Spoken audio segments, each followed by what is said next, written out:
Oh, man, I hate Mondays. Nah, man, it's Tuesday. Wait. What day is it? You know what day it is. Tuesday. Brewsday Tuesday. Oh, fuck yeah! Oh, we're gonna get our hops on, It's Brewsday Tuesday with DreZ and Huck. Damn right it is. It Brewsday Tuesday. My name is DreZ. And I would be Huck. You would be. And we are popping tops because that's what we like to do right around this time on this certain day. That's right. Tuesday. And we're not just popping any old tops. We're popping some pretty... Well, and this, I a feel nice kinda, way to say would be that we're going to drink some rare beers tonight. But what we really want to say is Nana Boo Boo. That's literally what we're I was going to about have say. some beers Nana you can't have. Boo Boo. You probably won't ever get to try these beers. But the way I can rationalize this and not feel like a total dick for drinking beers that nobody listening can have is that these beers are coming from breweries that, while you might not get your hands on this specific beer, you might be able to, if you come across the brewery, you might remember, oh, that was one of the rare beers. I should probably buy this beer or try this beer, and it's probably going to be good. So this is true. So the first set of beers come from a little place in Richmond, Virginia called the Veil. The Veil, The Veil Brewing Company. And that's Veil. Veil. I know that the Veil Brewing Company, like, I haven't been there. I've been to quite a few different breweries in Richmond and stuff. But like you said, pretty much all their stuff is like limited release, isn't it? Or do they have some stuff that you can get on the regular, or do they just brew something and then? Let me give you the lowdown. Please, low me down. Low me down about the Veil. So people have brought me the beer, and I've drank it. I drank it. It was good. And so I had to go up to work on a Wednesday. Oh, well, we should say what it is. Sorry. Okay, so yeah, I'm drinking the Omnipolo, which is a double India Pale Ale. And I have Never, which is a limited release Gosa Ale. Or how do you pronounce it differently? Ghost. Ghost is fine. Ghost? Yeah, I just say Ghost. I say Ghost. I've heard it both ways. I've heard Goss too. Since it's that style is a rare style, so you can say whatever you want. Gose. Gosa. It's kind of, and how would you describe it, Gosa? It's kind of like a light, kind of citrusy. I call it a salt beer. Salt beer? Yeah, because it has a little salty taste at the end. Okay. It's not really sour. I tend to like them. They are kind of sour, yeah. A little bit sour, but it's a salt thing. Okay. So this is excellent, by the way. We'll rate it later. But yeah. This is not bad. So anyways, I show up on a Wednesday, and as I was noticing, one of my son's high school friends, this young lady who's very sweet, Megan, works there. So just at the Veil? Yeah, at the Veil. So at the Blue, I sent her a Facebook message, and I said, "Hey, Megan, I see you work at the Veil, and I would like to stop and say hi and have a beer." And she goes, oh boy, go, come on by. So I did. So I go in there, and it's like she doesn't know about Huck. So she just knows you she through. Just knew me as Mr. Bowles. Being the dad. So I go, hey, here's what I do. She's like, that's just great. So she gives us, me and my friend, my driver, gives us a taste of all the 8 beers they had on tap. So what they do is they make beer as much as they can. The beers come to fruition generally each week on Tuesday. So Tuesday. How convenient. So Tuesday mornings. No, not really. Tuesday mornings they keg them all up and can up what they're going to can. And on Tuesday night they're gone. All the beer is gone.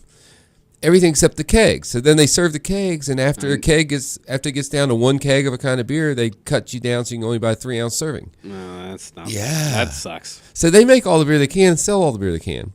And so I interviewed the brewer, John Tarpley, I think is his name, Matt Tarpley. So I said, Matt, what you going to get some money and expand? He goes, no, this is my thing. I own it. I'm not going to have any investors. I'm going to make good beer, and you can come and drink it. You make it sound like he's being a douche, but hey, no, he's I right. think that's great. Yeah, he's that's right. a good way to keep your product. He's like, I'm happy. I'm going to make beer. Yeah, I'm going to make beer. I'm going to keep my hand on it. And I'm going to make sure it's done right. He did say they were investing in a canning line. It was not quite up to speed yet, so maybe that there'll be more canned beer available. Hopefully, because this stuff is good. So anyway, the place is really cool. It's got a big parking lot.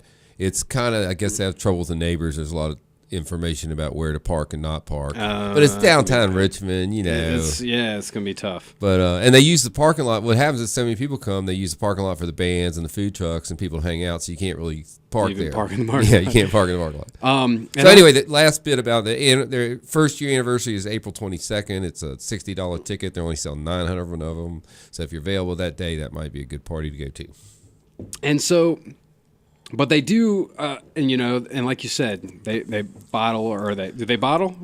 No, they only can. They can keg. and then keg, and it's usually gone that day. And I heard that even when and it's not people going there and just buying it all up, which I'm sure you buy as much as you can. But I remember somebody told me that for whatever they're bottling or canning, they'll sell them in this is a pounder, right? Right. They'll sell a 4-pack of pounders, and you can't buy more than like two. I think it's two. Two. So you can only get 2 4-packs, and you're right. It might be 4. I think it's 4. Yeah. I kept hearing you can buy 4 4-packs. Yes. Yeah. So anyway, so I walk in there on Wednesday. I interview the guy. I talk to Megan, and he gets back to work, and I said, "Damn, I wish I had some of this beer."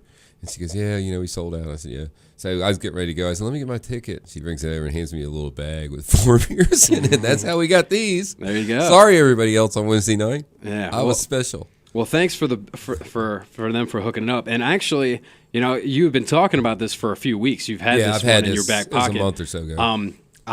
When I went home last weekend for Shamrock Fest, my buddy who housed me one night happened to have a couple of beers from the Veil. And I got very excited because I'd heard and you were talking about it and everything. And I'll be damned if both of them weren't amazing. Yeah. The first one was a 5. I think it was called like Rainbow. Did you try that one? I know it wasn't on. And then the other one I didn't like as much, but so I couldn't give it a 5. But then he pointed out, he's like, well, if you drank this one first, you probably would have given it a 5 and then given the other one a 5. 6. And I was like, you know what? You're right. So I gave them both 5s. But they are, dude. They make some damn good beer out there. Without a doubt, and I highly recommend you give it a try. And while we're on the subject of Richmond breweries, I'm going to go ahead.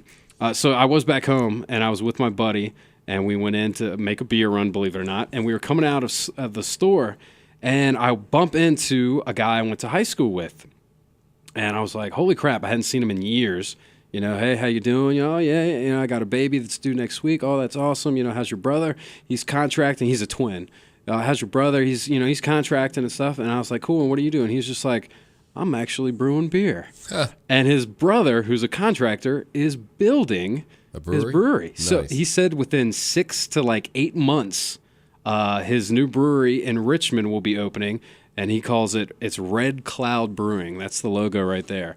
So he says that he's kegging and stuff now. It's in 12 different local places around there. But soon he should be. Well, did you ask him to get us some beer? Oh, I told him about the show and that he's going to have to come down, bring us some beer, and come on the show. He's like, sounds good to me. So, so keep an eye out for Red Cloud Brewing in Richmond. But for now, you can focus on the breweries that are awesome, that are already open, like the Veil. Are you ready to untap this deliciousness? As you can tell, it's excellent in the carbonation. Mm-hmm. Even you listeners can tell with that. So this is what we would call New England style IPA, double IPA. It's golden in color. It's got a nice hazy look to it. The carbonation is excellent. The lacing is good. The hopness is perfect. It's a little bit. It's got the aroma, the flavor, and then just this tiny little touch of bitterness on the end. Mm-hmm. Not overwhelming at all. It's a 5. No questions about it. It's one of the best IPAs I've had, and I had a heady topper a couple of months ago. I would compare this favorably to that. I'm not surprised. Like I said, the other 2 beers I had from Veil were 5s. This one is pretty good. I love the style of Ghosts. A lot of people, it's not their cup of tea. So I'm going to preface that if you've never had one, like I said, it's a different beer. It is a different type of beer. It's like I tried to describe, it's kind of more of a fruity, more of a sour. Although this one is not really too of any of those. I think it's just kind of the perfect mixture of it. I mean, and look, they put them together. These beers are put together so nicely. Nice and cloudy. This is a great beer. I don't know if it's a 5 because I feel like I might like the beer that you're drinking a little bit more. But you know what? For what it is, 4.5 ABV. That's the other thing. Ghosts don't tend to be super potent. and this one isn't either. But either way, a great beer. And you know what? I love everything about the Veil. I haven't been there yet, but I'm excited to try them. Well, road trip. You know what? Hang on. One last sip. This is the kill shot right here. Yeah, do it. We should go to Richmond and hit. There's 5 or 6 good breweries up there. There is a lot right there in Richmond. You're right. It's a 5. It's a 5. Veil. Good beer. Good beer, without a doubt. Go Matt. Definitely. Go Megan. So even if you can't get this limited release, you're never gonna get to try it. Hit up the Veil Brewing Company. A great representation of Virginia craft beer at its finest. All right, so in the next segment, we're going to go somewhere else. We're going to go somewhere very else. Very else. And to find out where, you're going to have to stick around for our next Brewsday Tuesday segment. We'll be popping more tops after this. Hang on.